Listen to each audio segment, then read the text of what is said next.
सोलापुरात गॅस गळतीमुळे 5 जण बेशुद्ध, घटनेमध्ये बहीण भावाचा दुर्दैवी मृत्यू। लष्कर भागातील ही धक्कादायक घटना।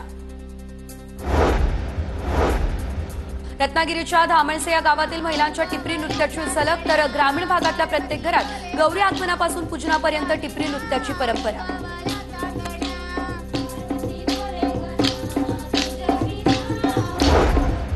भंडारा जिल्ह्यामध्ये विविध ठिकाणी पोलिसांचा रूट मार्च, तर कायदा आणि सुव्यवस्थेचा प्रश्न निर्माण होऊ नये यासाठी काढला पोलिसांनी रूट मार्च। नागरिकांनी सहकार्य करण्याचं आवाहन।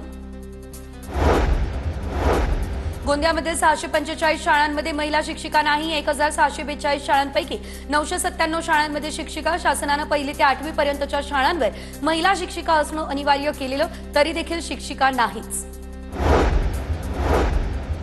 परभणीमधील शारदा कॉलेज समोरच्या जनसेवा लॉजवर पोलिसांची धाड, लॉज मालकासह 2 प्रेमी युगलांवर कारवाई। याआधी देखील या लॉजवर 2 वेळा धाड टाकल्याची माहिती।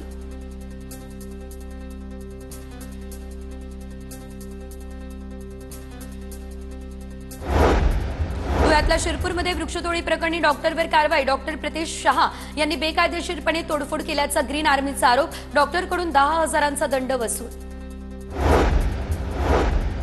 धुळे शहरामध्ये सट्टा चालवणाऱ्या व्यक्तीची वाहतूक, पोलिसाला मारहाण। सट्टा चालवणारा व्यक्ती गुन्हेगार प्रवृत्तीचाच, याआधीही गुन्हे दाखल।